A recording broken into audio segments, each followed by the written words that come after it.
दोस्तों, स्वागत है आपका मेरे YouTube channel nuggets by doctor Priyanka Gupta में। होप आप सभी अच्छे से होंगे और आपका दिन भी अच्छा गुजरा होगा। मैं हूं डॉक्टर प्रियंका गुप्ता, एक ICF लाइफ कोच और सर्टिफाइड NLPer। तो आज के अपने नगेट्स में मैं आपको हाउ टू ओवरकम फियर के बारे में कुछ टिप्स दूंगी, कुछ अंडरस्टैंडिंग दूंगी। तो वीडियो को लास्ट तक ज़रूर देखिएगा, ये आपको बहुत सारी वैल्यू देने वाला है। तो फियर को ओवरकम करने का सबसे पहला टिप्स है कि आप अपने फियर्स को एक कागज़ पर लिख लीजिए। फियर्स को कभी भी सप्रेस नहीं करना है। अगर वो आपके मन में आ रहे हैं तो आपको उसके बारे में अवेयर होना है और एक क्लैरिटी लाना है, तब आप उससे ज़्यादा बेहतर तरीके से डील कर पाएंगे। कहते हैं जब आप किसी चीज़ को, किसी फियर को स्पेशली अगर लिख लेते हैं तो उसकी पावर वैसे ही चली जाती है, क्योंकि जब आप लिखते हैं तो आपको उसके बारे में एक अलग तरीके का पर्सपेक्टिव मिलता है और अंडरस्टैंडिंग भी मिलती है।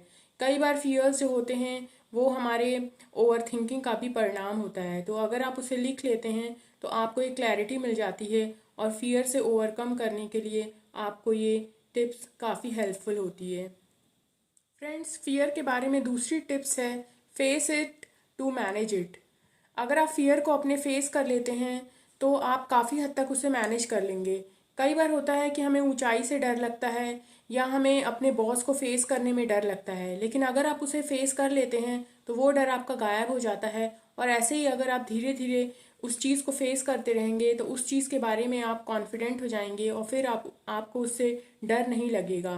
फ्रेंड्स, देखिए लाइफ यूनिक होती है, तो आपको भी अपने फियर्स को फेस करके अपनी यूनिकनेस को बनाए रखना बहुत ज़रूरी है। इसलिए अगर आपकी लाइफ में फियर हैं तो उनसे बहुत ज़्यादा डरने की बजाय, उनसे भागने के बजाय उन्हें फेस कर लीजिए। जब हम उन्हें फेस करते हैं तो हमारे अंदर एक कॉन्फिडेंस आ जाता है, हमारे अंदर एक करेज आ जाता है और हम उस फियर को फिर आगे फेस करते जाते हैं, फिर हमें उससे डर नहीं लगता है।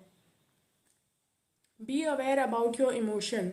अगर फियर के समय आपको जो भी इमोशंस आपके अंदर रिलीज होते हैं उनको फेस करिए और उनके बारे में अवेयर रहिए। अगर आप अपने इमोशन को केयरफुली वॉच करेंगे तो कई बार आपको पता चलेगा कि ये इमोशंस अननेसेसरी आपके अंदर ओवर थिंकिंग की वजह से या कुछ ज़्यादा चिंता करने की वजह से आ चुके हैं। तो आपको उस इमोशन को एलिमिनेट करने में सहायता मिलेगी और साथ ही साथ आप एक काम एंड पॉइज माइंडसेट को मेंटेन करने में आपको मदद मिलेगी, जिससे आप उस फियरफुल कंडीशन को डील बेहतर तरीके से कर पाएंगे।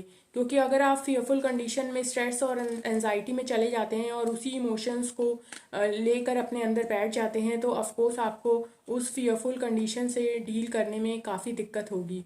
तो अपने इमोशन को लेके अवेयर रहिए और उसे एलिमिनेट करने का कोशिश करिए। अपने उस इमोशंस को सप्रेस नहीं करना है, लेकिन अगर आप उसके बारे में अवेयर रहेंगे तो आपको उसे एलिमिनेट करने में ईजी होगा।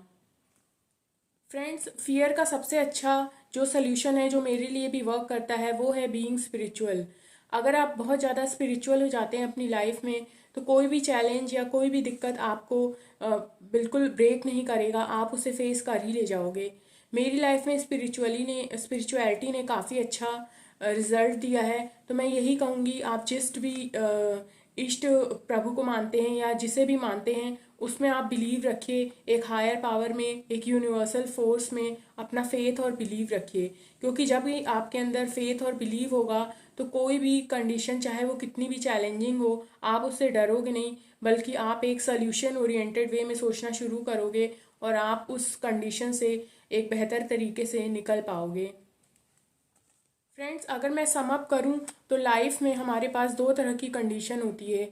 एक कंडीशन ऐसी होती है जिसे हम कंट्रोल कर लेते हैं, तो इस कंडीशन के बारे में तो चिंता करने की ज़रूरत ही नहीं है। और दूसरी कंडीशन है जिसे हम कंट्रोल नहीं कर सकते। तो जिस चीज़ को आप कंट्रोल नहीं कर सकते उससे डरने की कोई ज़रूरत ही नहीं है, उसे वैसे ही छोड़ दीजिए। तो यही लाइफ की फ़िलॉसफी होनी चाहिए। क्योंकि अगर आप जिस चीज़ को कंट्रोल नहीं कर सकते उसे आप कंट्रोल करने लग जाओगे तो आपका सारा समय, आपका सारा एफर्ट कोई प्रोडक्टिव काम करने के बजाय एक अननेसेसरी चीज़ को करने में लग जाएगा, जो कि एक वेस्ट ऑफ टाइम भी है, waste of energy and effort भी है। तो आशा करती हूँ आज का वीडियो आपको पसंद आया होगा। मेरे को कमेंट करके बताइए अगर आप किसी टॉपिक पर वीडियो चाहते हैं, मैं उस टॉपिक पर ज़रूर एक वीडियो बनाऊँगी। और मेरे चैनल को लाइक, सब्सक्राइब और शेयर करना मत भूलिएगा। और देखते रहिए नगेट्स, क्योंकि नगेट्स है full of life. Thank you.